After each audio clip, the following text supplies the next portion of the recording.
Thanks for joining us for CBN News Today. I'm Charlene Israel. And I'm Ephraim Graham. An imprisoned pastor's wife pleads with Congress not to forget her husband. Nagmeh Abedini's husband, Saeed, is jailed in an Iranian prison, and she made an appeal at a hearing on Capitol Hill Thursday. And afterwards, she sat down exclusively with our John Jessup to share how the struggle has affected the family and strengthened their faith in God. Nagmeh Abedini describes herself as a normal, everyday mom. But for the past year and a half, her life has been anything but. It's just reassuring to know there's people standing with you.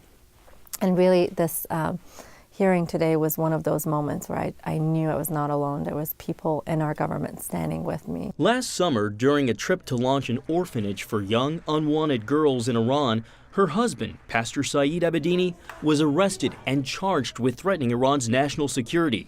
But the real crime, according to his family and attorneys, is something most of us take for granted: his religious faith. In 2000, Abedini left Islam to become a Christian. He has been beaten and tortured, and with his health declining, he's now serving an 8-year sentence in a prison reserved for the country's most violent criminals. I know where he's at. I know the government can't take the one thing he has, and that's his faith in Jesus. His wife made the trek from their home in Idaho to testify on Capitol Hill, telling lawmakers she felt forsaken by her own government when the U.S. failed to demand Saeed's release as part of the recently brokered nuclear deal with Tehran. I was hoping with all my heart that our government would not abandon him. She felt like it did, putting human rights and religious freedom on the back burner for the world to see. Lawmakers expressed outrage. We're hoping the administration will take the cue from the wife, Mrs. Abedini, and from those who are concerned, including both sides of the aisle, to step up, to do more. And especially when you're sitting right across from the Iranian interlocutors who can make the difference. They could say, free Abedini today, and he's on a plane back to his wife and children. For Nagmeh, she says the failure reminded her of one of Jesus' parables. It's like leaving the 99 sheep and going after the one. That's the heart of God. He cares about that one person. That he's the God of justice for a nation, but also for one person. And I pray that God gives whoever is, be it President Obama or Secretary of State John Kerry or whoever it is around them that's making that decision, that they would get the heart of God. With 2 young kids, Rebecca and Jacob, she says it gets especially tough during birthdays and special occasions. And with Christmas around the corner, it will be another holiday without a husband and a father. What we've started doing is set an empty place for Saeed for celebrations and to remember him, remembering him, praying for him. Through it all, Nagmeh has been encouraged by the prayers and support of fellow believers and human rights advocates. She's been equally surprised that they've been encouraged by her strength. I hope people can see you can cling to the Lord and just be okay with whatever happens in your life and just have that peace and joy. And I hope people see that and they see that it's not me. When they say you're a strong person, I really want to say, I hope you see Jesus in this because I'm not a strong person. John Jessup, CBN News, Capitol Hill. New details are emerging about another American who's been missing in Iran since 2007. The Washington Post reports retired FBI agent Robert Levinson was working for the CIA investigating the Iranian government, not conducting private business as previously claimed. Levinson vanished in what's been described as a rogue operation inside the CIA. 3 veteran CIA analysts were forced out of the agency and 7 others disciplined. The agency allegedly paid Levinson's family $2.5 million to head off a revealing lawsuit.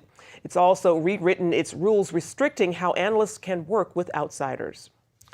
North Korean dictator Kim Jong-un ordered the execution of his own uncle. Pyongyang released a statement calling Jang Song-taek a traitor, worse than a dog, and despicable human scum. The country alleges he was planning a military coup challenging his nephew's power. Jang was considered the country's second in command, and he had been guiding the young leader following his father's death in 2011.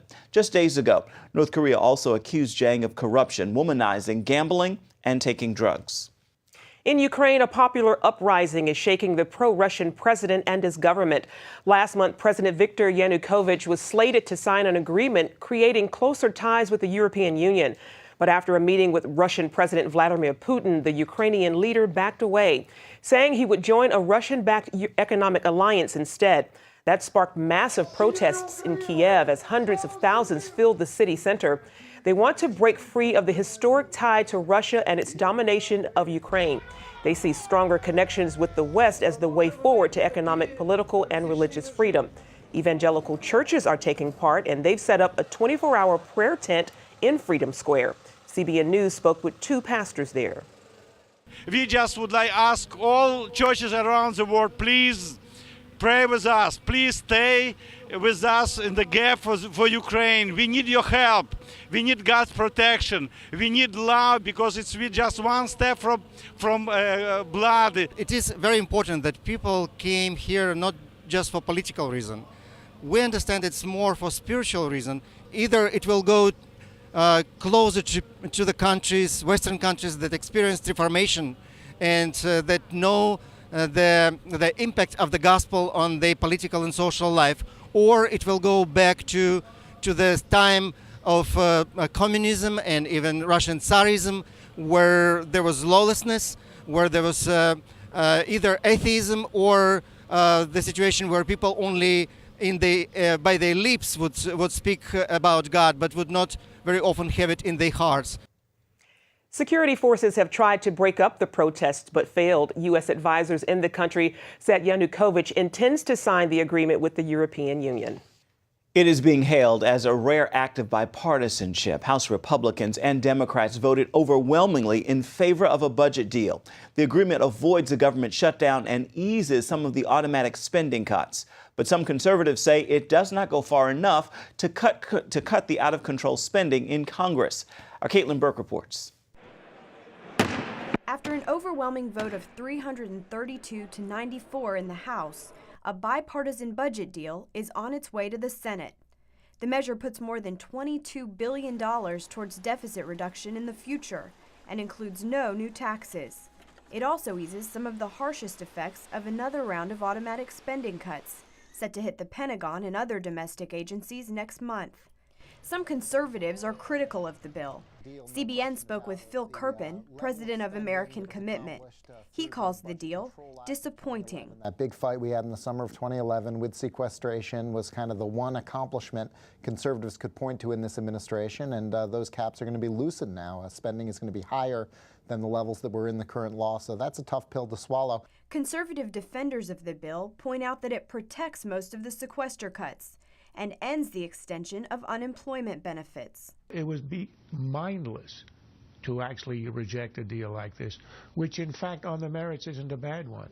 Controlling the budget and deficit spending has been a major battle between Republican leadership and the Tea Party, who want to cut spending and address the country's soaring debt. Talk show host Rush Limbaugh said, quote, "It just seems that the Republican Party is consumed with eliminating any conservative influence inside the party whatsoever." But House Speaker John Boehner denounced efforts to derail the current deal. There just comes to a point when some people step over the line. You know, when you criticize something and you have no idea what you're criticizing, it undermines your credibility. That budget deal now heads to the Senate, where Democrats say they'll need at least 5 Republicans to support the bill to avoid a filibuster threat. Caitlin Burke, CBN News. Far fewer people are signing up for Obamacare than the White House expected. So far, only 365,000 people have signed up. That's more than 800,000 short of the government's estimate of 1.1 million by now. The slow start is a sign that the government may not reach its goal of getting 7 million to sign up by the end of March. Obamacare is creating serious political problems for Democrats on Capitol Hill, and many of them say that the president hasn't done enough to fix it. Florida megachurch founder Isaac Hunter has died. The Orlando Sentinel reports police are calling his death a suicide. 36-year-old Hunter was the son of Joel Hunter, another megachurch pastor and a spiritual advisor to the president. His death marks the second time this year a prominent pastor's son has taken his life. You may recall Saddleback pastor Rick Warren lost his son in April. In May, CBN News spoke with Frank Page. He is a leader in the Southern Baptist Convention. Page wrote a book on suicide after his daughter took her life. He's now encouraging the church to more proactively minister to those who are suffering. There are legitimate, serious issues people struggle with. And the church needs to be the place where we say, we understand. More than 36,000 people commit suicide in the U.S. every year. New signs of the war on Christmas are popping up across the country. Radio Shack is facing a boycott for refusing to mention Christmas. The American Family Association says shoppers should avoid the tech retailer because it censors out the word Christmas. Meanwhile, The Hollywood Reporter says ESPN has reversed its decision to drop a Christmas ad. The ad was put out by a children's hospital in Missouri. It talked about God and celebrating the birth of Jesus. The sports network only agreed to air the ad after facing criticism. And in one of America's most liberal cities, one dentist teamed up with former NBA player Luke Jackson to buck the anti-Christmas trend. Their simple Merry Christmas ad aired in Eugene, Oregon.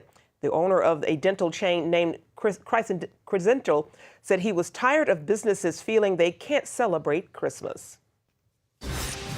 Coming up, what could be a dangerous habit for women? Is there a connection between cell phones and breast cancer? That's the question coming up.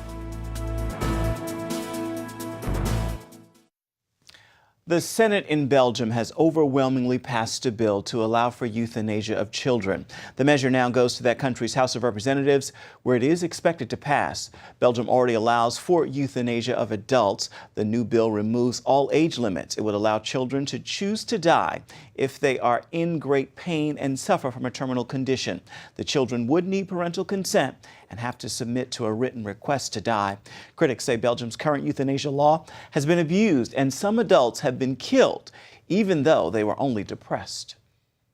A major study shows a strong link between abortion and breast cancer. Researchers studied China because of its high abortion rate caused by the communist government's one-child policy.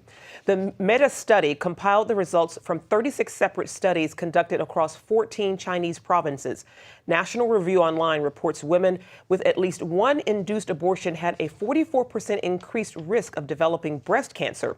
That risk was even higher for women with more than one abortion. The study was published in the academic journal Cancer Causes Control. Here's a scary question. Can your cell phone give you cancer? For some women, the answer could be yes. As Lori Johnson reports, it depends on where they carry their cell phones. Millions of women, especially young ones, choose to keep their cell phone in their bra. It's convenience is the main thing. I mean, it's right here, so I don't have to wear a purse, or like if I have a dress on that's straight up and down, I don't have pockets. A recent survey reveals 40% of college females make that choice at least sometime during the day, and 3% for more than 10 hours a day. We must make the bra a no-phone zone. Dr. John West believes storing the cell phone next to the breast for an extended time could cause breast cancer. But since cell phone technology is fairly new, evidence from critical long-term studies simply isn't available yet. We won't know if in the next 20 or 30 years. We won't have collected sufficient number of cases to prove beyond a shadow of a doubt that the cell phones are causing the cancer. West says one clear signal is that he's seeing more breast cancer in young women than he's ever seen in his 40 years of practice. When you take something and put it directly on the skin, it's high energy microwave radiation for a prolonged period of time. In young women with vulnerable developing breasts, we may have a perfect storm. Doctors diagnosed Donna Janes with breast cancer at just 38 years old. I had to go through a mastectomy, a single mastectomy, went through chemo, 6 rounds of chemo, 39 doses of radiation. It was just back to back continuously. It was took a heavy toll. Donna questioned how she got her cancer since she had no risk factors. The answer, she says, was on her X-ray. I used to tuck my cell phone into my bra right in this area here.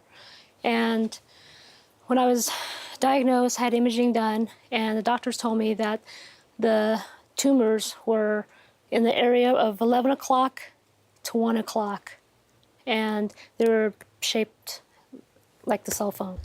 Donna stored her cell phone in her bra for about 10 years, but not anymore.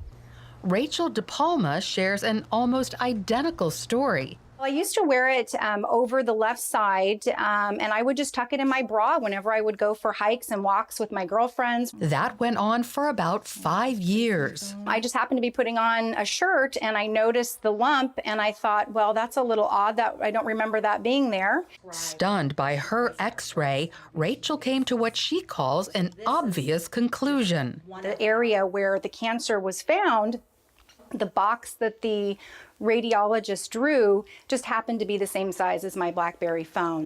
Despite stories like these, women carrying cell phones in their bras is, if anything, becoming even more popular.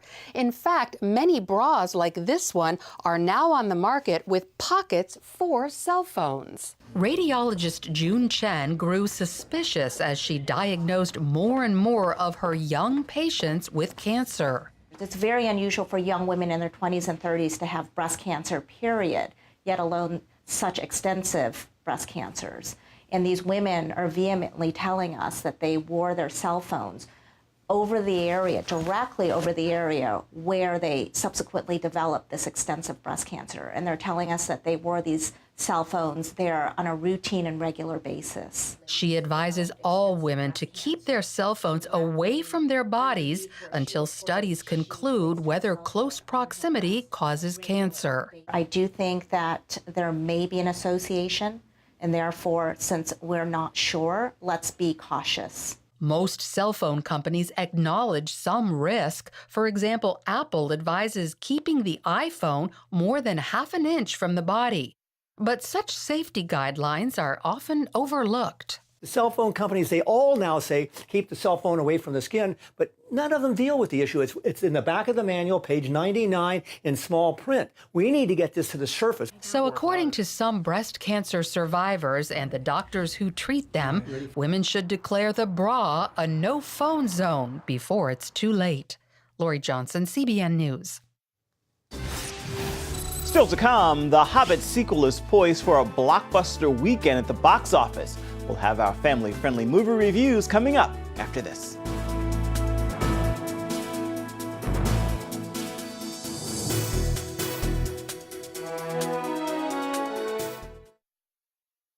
The sequel to The Hobbit is poised to rock the box office this weekend. Here with our regular movie review is Bob Waliszewski. He's director of Focus on the Family's entertainment review department called Plugged In Online. So, Bob, what do you think of this second installment of The Hobbit?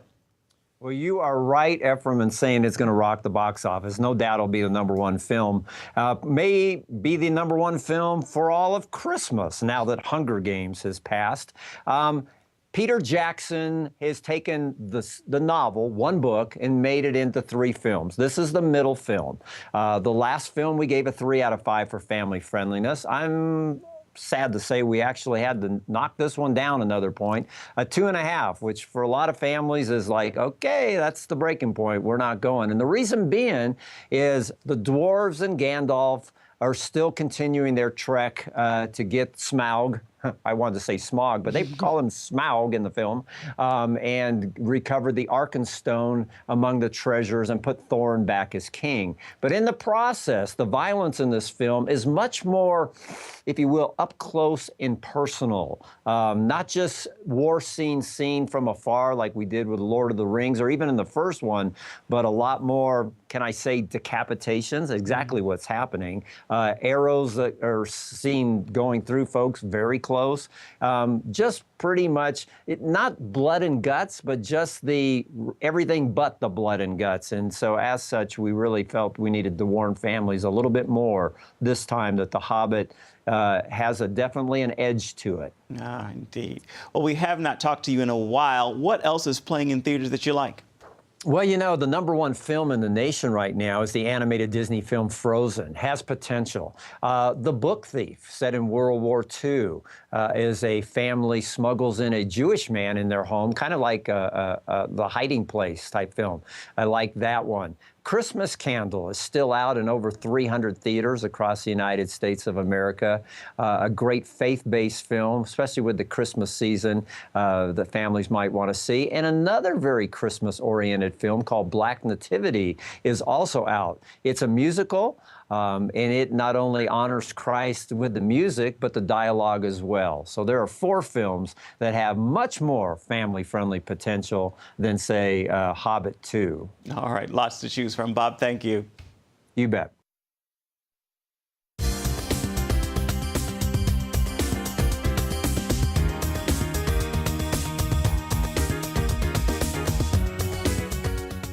Those visiting Jesus' birthplace this Christmas season will notice some work is being done at the historical site. The 1,500-year-old Church of the Nativity in Bethlehem is undergoing much-needed renovations. Experts say water leaking from the rooftop threatens to cause serious damage to mosaics and other priceless items.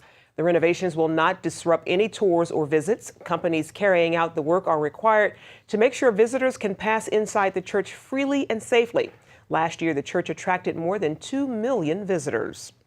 Well, we've told you about the rare snowfall covering Jerusalem this week. Well, it's not letting up. Indeed, the snow is forecast to continue falling throughout the weekend, giving the Holy City a white blanket as the holiday approaches. We leave you with those snowy scenes from Jerusalem. Have a great weekend, everyone.